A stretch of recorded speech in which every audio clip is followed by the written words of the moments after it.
Hey, everybody, welcome to In Three Nerds We Trust.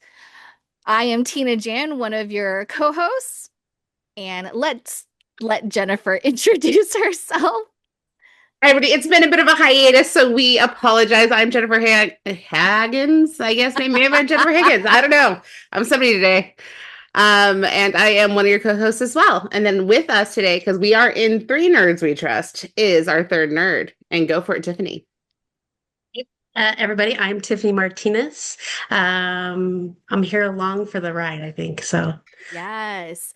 Can I we're gonna get a start? lot of information today. Yes. I love it. Can I start with how Tiffany, you and I like got onto the subject that we're going to be talking about today, which is cystic fibrosis? Yes, my purple hair. Yes. Okay. So Tiffany works very close to me, like physically distance-wise close. Yeah. And I saw her beautiful purple hair like radiating off her head, and the sun was shining, and it looked so beautiful. And I just had to like run out and say something. And that purple hair and the purple t-shirt, you were just like a purple queen, and I wanted to like just like explode in excitement seeing you in all purple. So Thank can you. you tell me about what all that purple is about? Absolutely. So I have a genetic disease. It's called cystic fibrosis. Me and my brother both actually have the disease.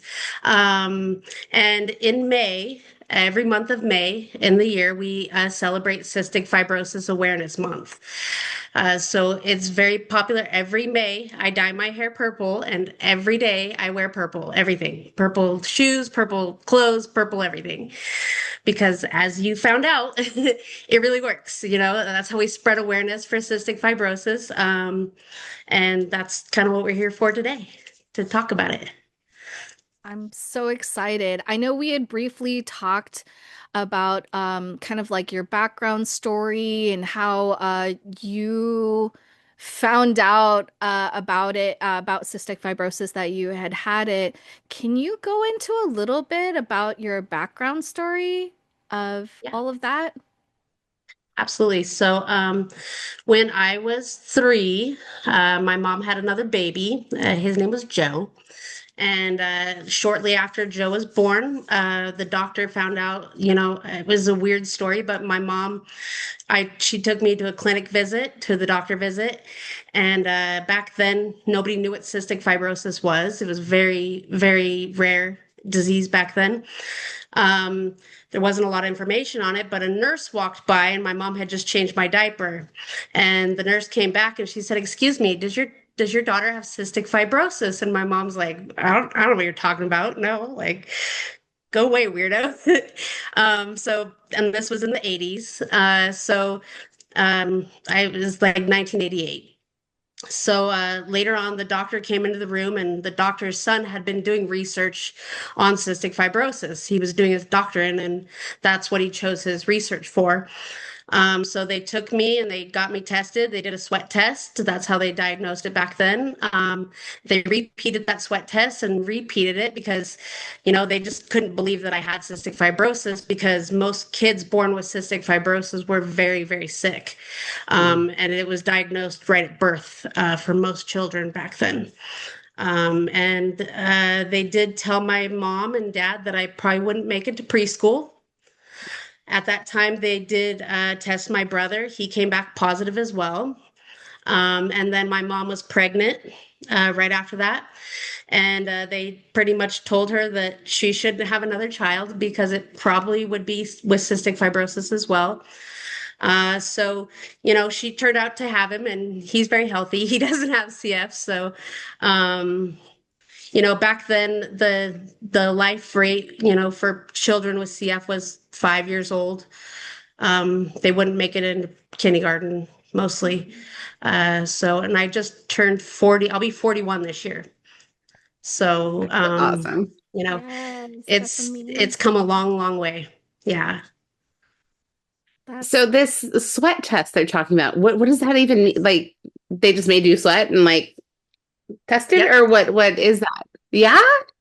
So, cystic fibrosis, the main way that I was just reading a story about in the old days, they always used to say, like, woe the child that tastes like salt, because that's how so they have documentation from way back in the history of children with CF, but they didn't know what the problem was, except that they tasted like salt.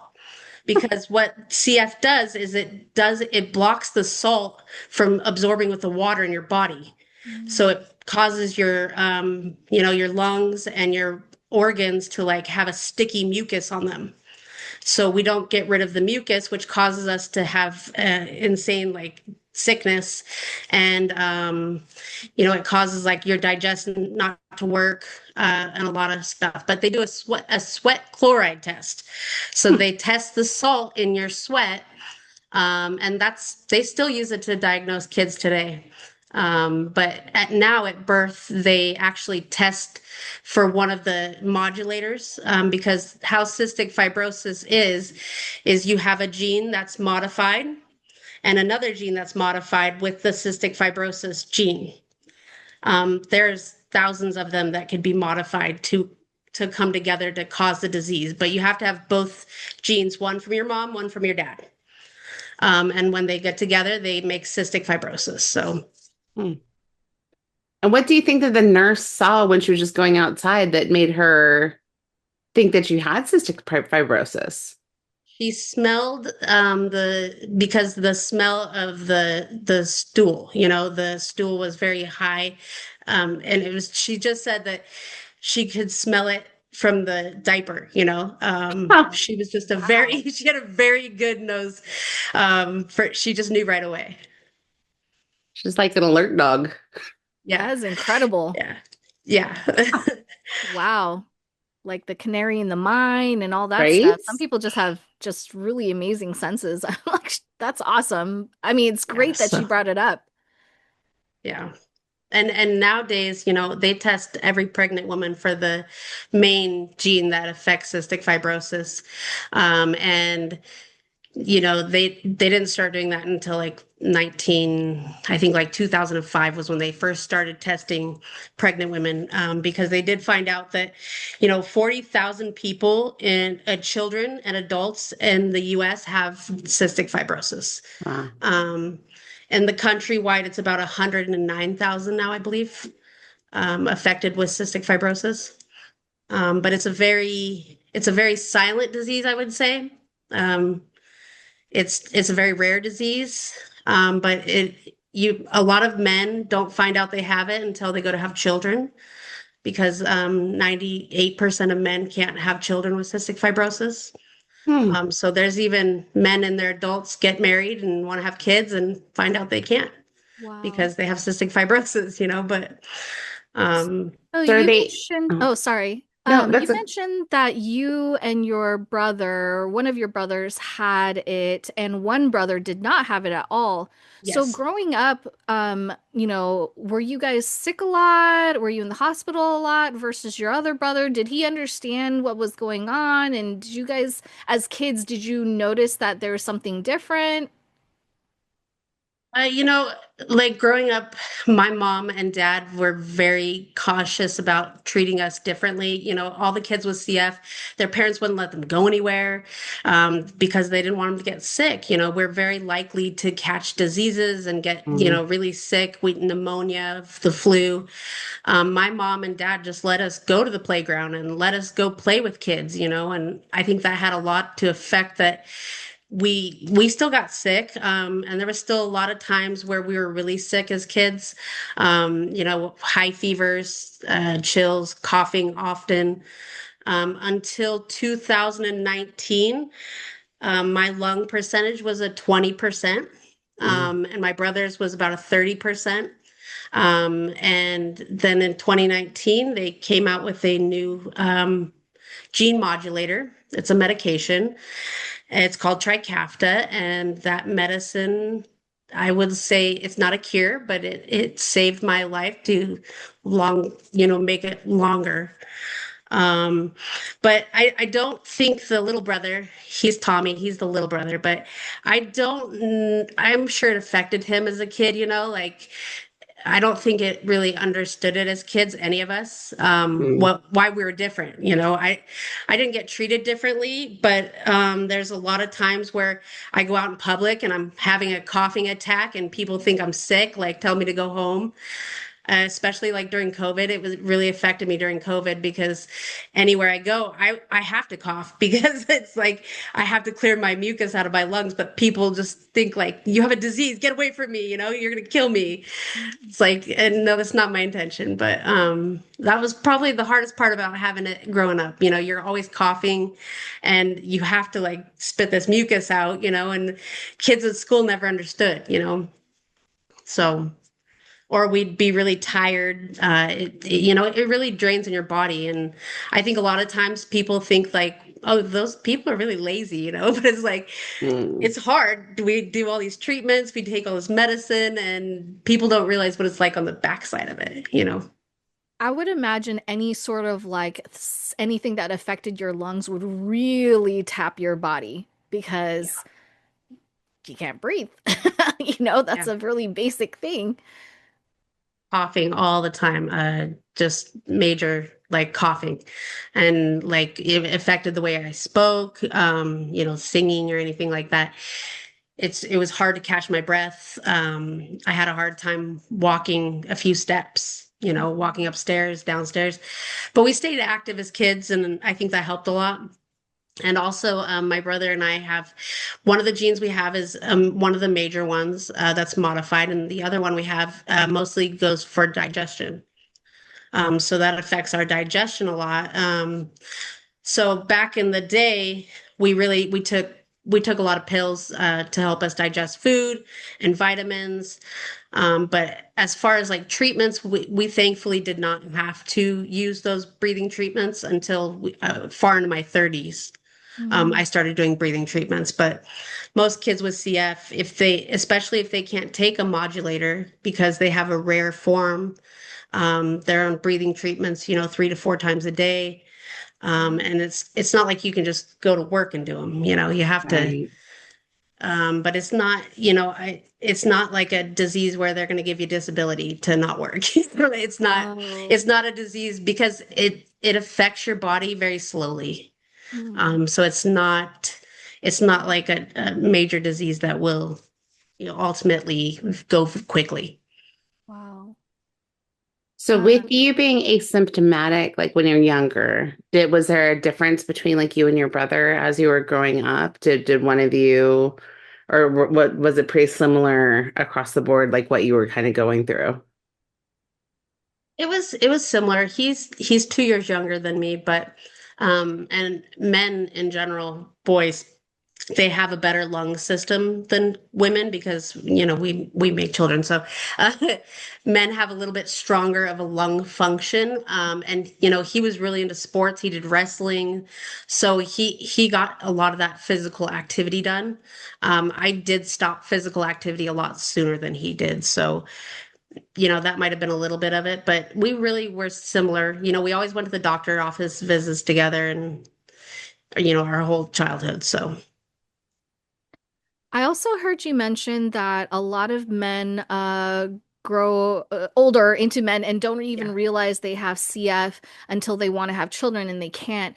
Was that situation kind of similar to yours or for women? Like do they go through life and not realize they have CF until they want to have children, or is that different? Well, so I was told at a young age I would never have children. I would never, so growing up, my thought in my mind is like, why would I want something I can't have? But, I figured if it was in the wheelhouse and God wanted me to have a child, I would. And after the medication, women with CF are very fertile. So we are the opposite. But after I started the medication in 2019, I had my baby girl 2020. So I had a very Congratulations. successful pregnancy. So she, there was no problem. My lung function was the best it ever been. I was in the 90s. So it was very. very normal pregnancy. That's awesome. Um, I was one of the first women to have cystic fibrosis on this medicine and have a baby. So I got to speak at the conference on a Zoom call like this one, and and I started a group for women with CF having babies, Nice. support group. Yeah, because obviously, we have a lot more to do as moms with CF. We got to take our treatments, and we have to still keep up with the kids and the housework, and so without a supportive staff or team by our side, it's hard. So there's not a lot of, not every woman, has that situation. So I'm very fortunate. I have a very supportive family and husband. So That's awesome. And you said you were the first woman who was taking this modulator, yeah, and your child is completely 100% free of CF, right? Cystic fibrosis. She doesn't have it. she is a carrier. Oh, she is a She has been carrier. tested. Yeah, she Oh. has my weird one. She did get that one. So until, we'll never be 100% sure she doesn't have CF, I guess. Mhm. But they're like 99% sure she doesn't have CF. She's just a carrier. Oh, nice. So yeah. Mhm. And Yeah. she hasn't ever developed any problems that I had when I was a child. She doesn't have club fingers. She doesn't have the sweat. She gains weight just fine. So And then when we were talking together before, you had mentioned that not a lot of people kind of know about the modulator, or that there's not a lot of funding that goes towards finding other types of modulators that can help other people. Why was that? Why did you say that it was difficult?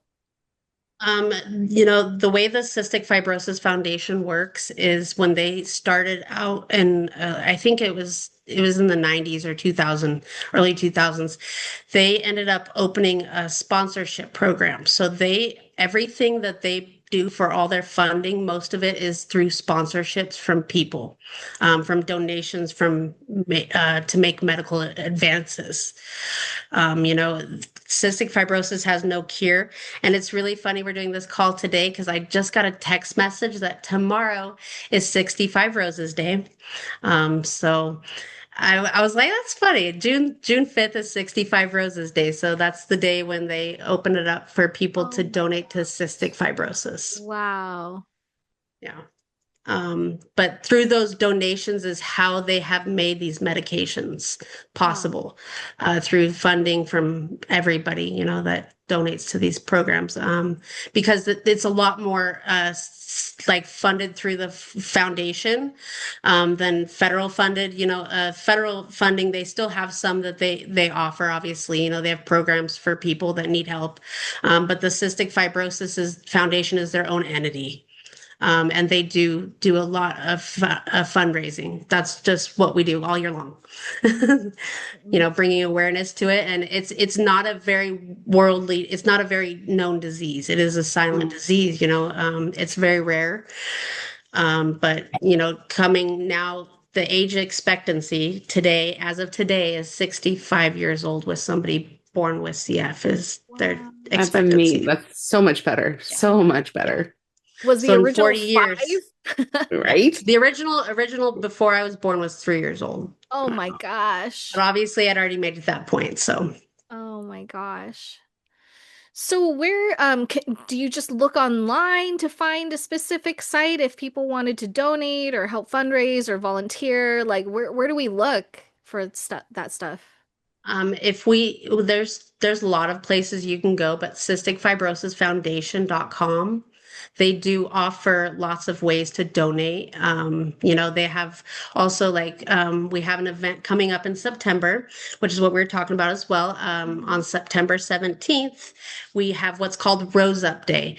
Now, back in the day, it was very hard for children to say cystic fibrosis, so they taught them to say 65 roses. So that has been now the 65 roses disease. So on September 17th, we have Rose Up Day, which is a 24-hour long streaming like a donation day. So I go online, I go on Facebook, and I stream for 24 hours, and I do projects, usually painting.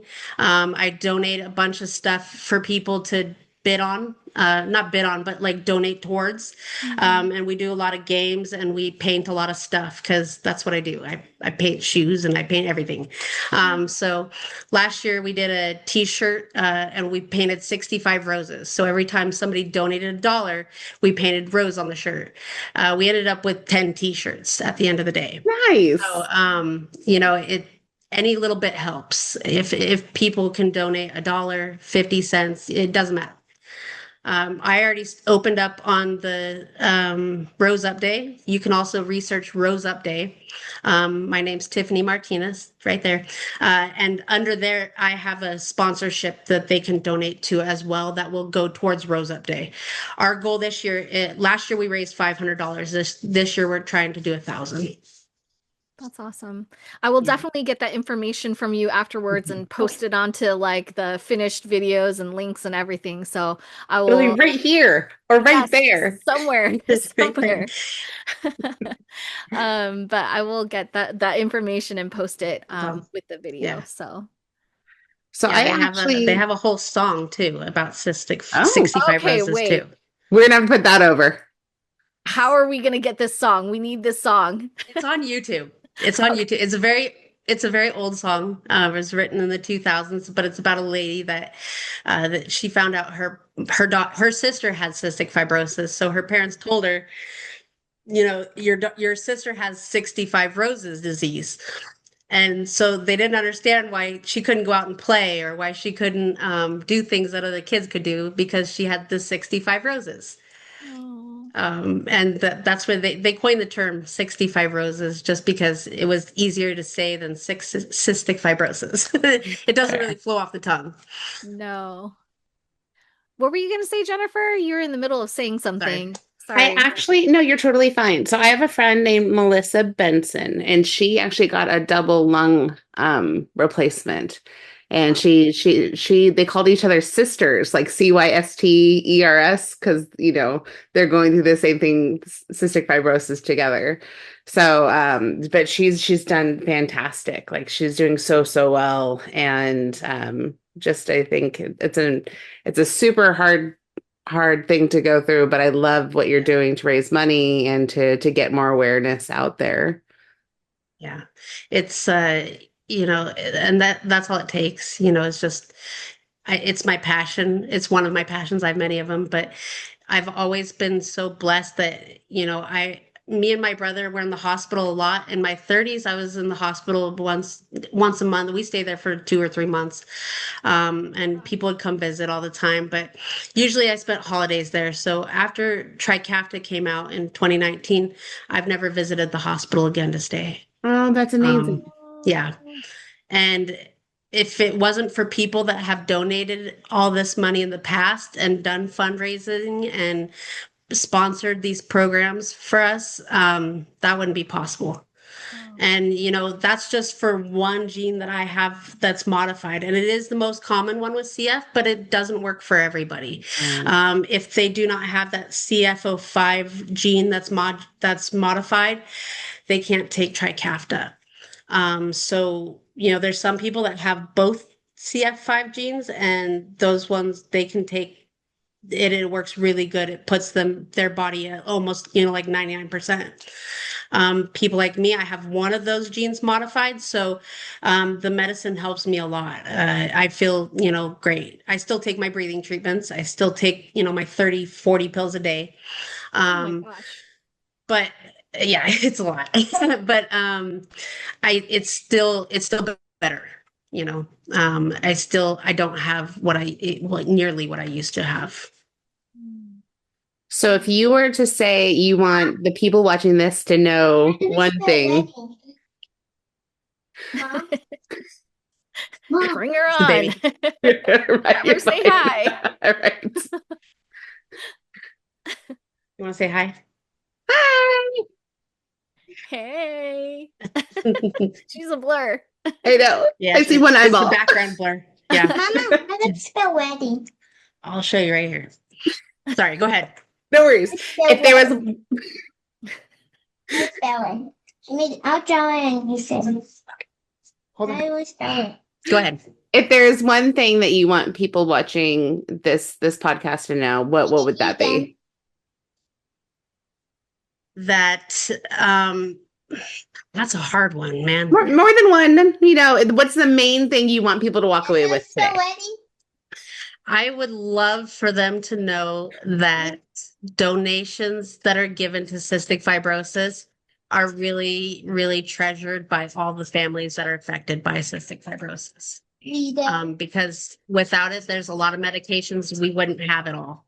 Right. You know, and it's people that do the fundraising. They have runs every month of the year. Mom. For cystic fibrosis, they have events, they have dinners, you know, they have a lot of sponsored organizational programs and people that donate to them. Awesome. And we're going to have that link somewhere around here. Somewhere. Oh, no, not that. Mommy, how do we spell wedding? I'll show you in a minute. No, I know. Will you go get mommy a bottle of water? Yes. Thank Because the Barbies are getting married. Okay. Well, the Barbies are married. Yes, I Daddy, mean, the that's pretty Barbies are getting married. It's Yeah, a very that's- important That's day. pretty important. Mom, Yeah. Come here. Here, I'll show you. I love it. There you go. Oh, W? I didn't know how to make the W. You can do it.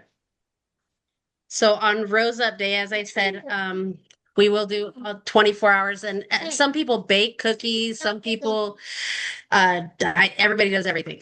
But it is an online social media fundraiser day. So and it's a really cool experience. This is my 6th year doing it. It has been going for 6 years. That's very cool. I think that's so awesome. We will definitely check it out. Yeah, we need that. You said it's on Facebook that you do the live. We'll have to get that link. Yeah. For Yeah, you. Facebook and Instagram, it'll post on there. Sometimes I that's in jump onto September? TikTok, but yep. Okay. Yep, September 17th. We will have that posted. I'm going to write that down right here. September 17th. Okay. Cool. Well, did anybody have any other questions or anything they wanted to share? Anything about cystic fibrosis or no? I'm good. Yeah, I feel like I learned a lot today. Yes, most definitely. Anyways, So much. Thank you so much, Tiffany, for sharing your Thank you, information. guys. Thank you so much for doing this. You know, it's a pleasure to be here, and I appreciate it. And see the purple hair thing. I'll keep it going. It worked. I love it. If anyone else did. wants to have purple hair, like, how did you do it? My salon lady's very good. Oh. But you know, I know they sell good stuff online too. I guarantee you, I'm sure. But every May, just so you guys know now, every May is Cystic Fibrosis Awareness Month. So Nice. that's We'll be on when the we get lookout. all of our purple hair. We don't care. I love it. Yeah. Well, thank you guys for joining us for In Three Nerds We Trust. Our special guest today was Tiffany Martinez, sharing her story, very personal story of cystic fibrosis and cystic fibrosis awareness. I hope you guys learned a lot with us too. I'm Tina Jan, one of the co-hosts of In Three Nerds We Trust. I'm your second nerd today, Jennifer Higgins. And our third nerd is Tiffany Martinez. Yay. have a good night or day or wherever Thank you're listening you. to this. And that brings us to the end of another exciting episode of In Three Nerds We Trust.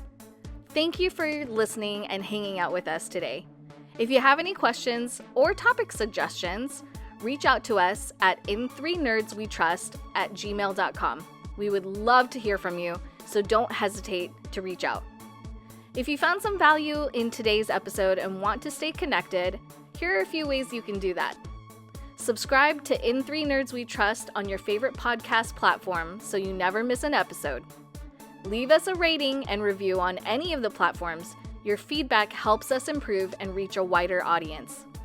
Share this episode with friends, family, or anyone who might enjoy the thoughts and insights we shared today. We'll have a new episode every other week, so please stay tuned for more interesting topics. Thanks again for your support, and follow us on Instagram and YouTube as well. Bye!